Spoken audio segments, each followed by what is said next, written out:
Dalang G30S yang tersisa.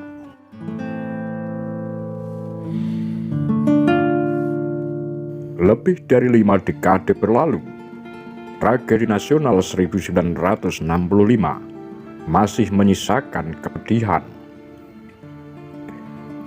6 orang jenderal ditambah 4 orang lainnya tewas dan diangkat sebagai pahlawan revolusi. Sebagai kelanjutannya, tidak kurang dari 500.000 nyawa hilang di Jawa Tengah, Jawa Timur, dan Bali selama 3 bulan pasca gerakan 30 September.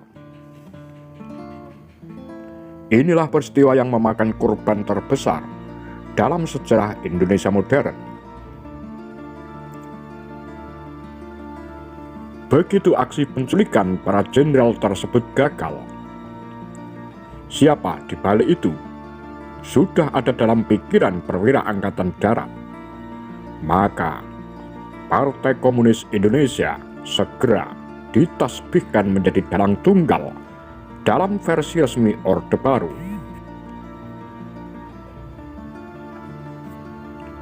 Pada waktu yang bersamaan, segelintir peneliti di Universitas Cornell meyakini bahwa itu persoalan intern Angkatan Darat.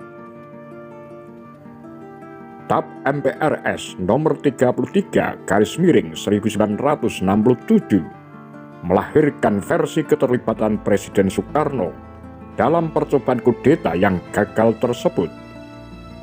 Itu diperkuat dengan kesaksian Bambang Wijanarko. Setelahnya, muncul analisis tentang keterlibatan Amerika Serikat, antara lain melalui dinas rahasia mereka, CIA. Hanya lamat-lamat semasa Orde Baru, versi kudeta merangkak pada masa Soeharto dan semakin berkibar pada era reformasi. Tayangan ini menyoroti nasib orang atau institusi yang pernah dituding sebagai dalang kudeta berdarah tersebut. Di antaranya PKI. PKI merupakan versi dalang yang pertama muncul langsung setelah diumumkan gerakan 30 September 1965. Partai komunis terbesar di dunia setelah Soviet dan Tiongkok yang mengklaim memiliki 4 juta anggota itu rontok dalam waktu 1-2 hari. Bila organisasi ini dianggap memberontak, nyaris tidak ada perlawanan dari para pengikutnya yang selama ini dianggap militan.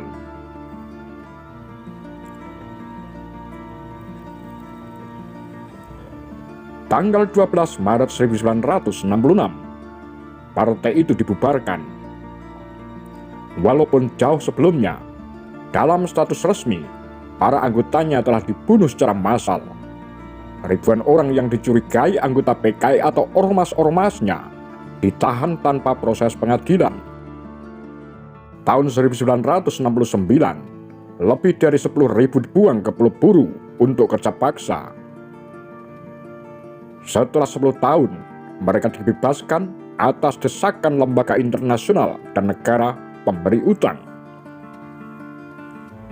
Dendam sejarah diperlakukan dengan bengis. Anak-anak mereka tidak boleh bekerja sebagai PNS, ABRI, guru, pendeta, dan pekerjaan strategis lainnya.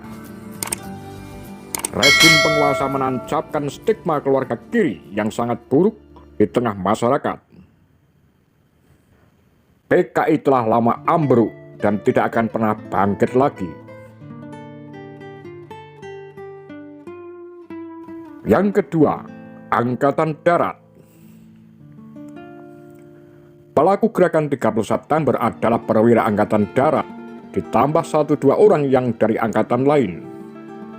Mereka bersekongkol dengan segelintir anggota Biro Khusus PKI untuk menculik beberapa perwira tinggi yang ditengarai anggota Dewan Jenderal yang akan melakukan kudeta pada 5 Oktober 1965. Aksi yang dilakukan dengan ceroboh itu gagal. 6 jenderal Angkatan Darat tewas. disusul terjadinya pembunuhan massal yang memakan korban lebih dari 500.000 jiwa. Angkatan Darat di bawah pimpinan Soeharto tampil ke panggung politik setelah menyingkirkan Bung Karno. Sejak awal Orde Baru, kejayaan Angkatan Darat dimulai. Mayoritas gubernur adalah militer yang dikaryakan.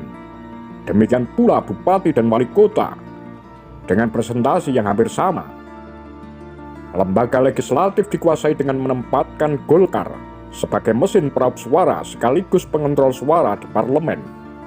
Ada tentara yang diangkat. Di samping pada Golkar sendiri terdapat unsur ABRI.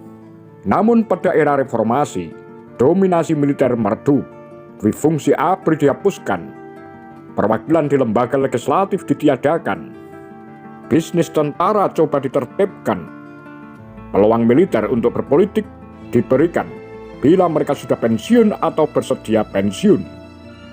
Purnawirawan dari presiden sampai menteri masih berperan, tetapi tidak atas nama institusi kemiliteran. Ketiga, Presiden Soekarno. Untuk meraih kekuasaan dari Presiden Soekarno, legitimasi dan karismanya harus dilenyapkan. Oleh sebab itu, diciptakan kondisi yang menggiring Bung Karno terseret dalam gerakan 30 September. Soekarno tidak mau mengutuk PKI, dan karena itu diartikan mendukung pelaku kudeta.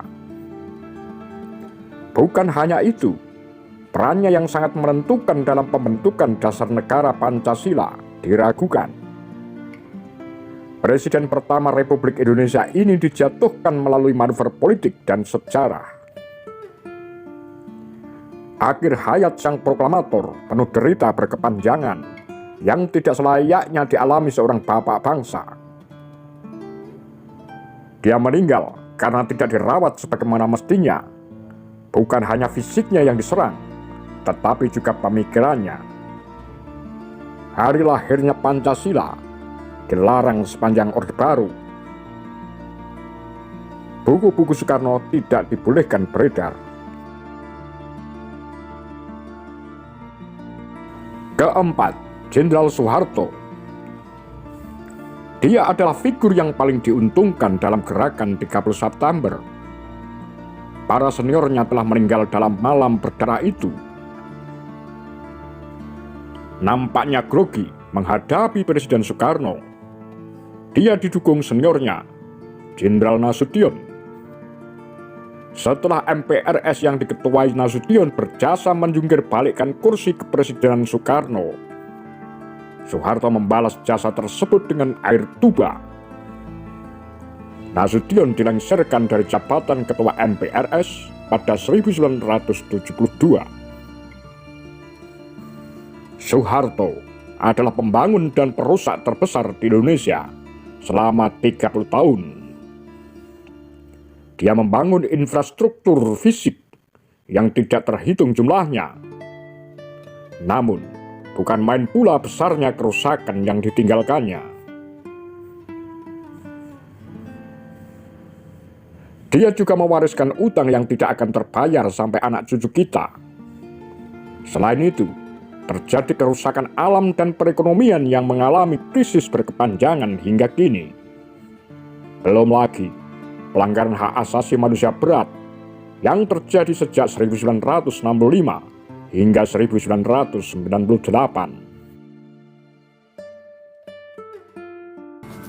Setelah dia meninggal, keluarganya ikut berantakan. Beberapa putra-putrinya terlibat dalam kasus dugaan korupsi dan keretakan rumah tangga. Secara spiritual, konon tua Soeharto sudah hilang dengan lenyapnya wahyu bersama kematian istrinya pada 1996. Kelima, Amerika Serikat. Berdasarkan arsip Departemen Luar Negeri Amerika Serikat yang telah bisa diakses, keterlibatan negara adidaya ini dalam menghancurkan komunisme di Indonesia memang terbukti. Perwakilan Amerika Serikat di Jakarta memberikan uang 50 juta kepada KAP, Komite Aksi Pengganyangan Gestapo. Setelah itu, Mereka memberikan bantuan pangan berupa beras karena Indonesia kehilangan ribuan petani yang tewas pada 1965. Bantuan alat komunikasi yang diduga sebagai senjata diberikan dalam jumlah besar. Amerika Serikat mengambil peran dalam menempatkan para mafia Barclay dalam posisi kunci pengambilan keputusan ekonomi Indonesia. Undang-undang modal asing dibuat dengan memanfaatkan konsultan negeri Paman Sam.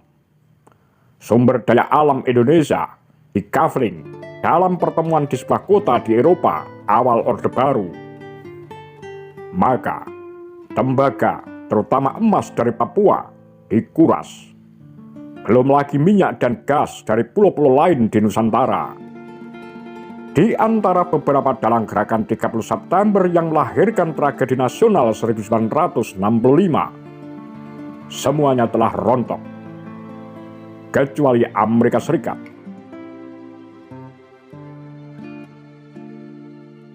Inilah sebetulnya bahaya laten G30S yang masih tersisa dan perlu diwaspadai. Ditulis oleh Asfi Warman Adam, peneliti senior LIPI.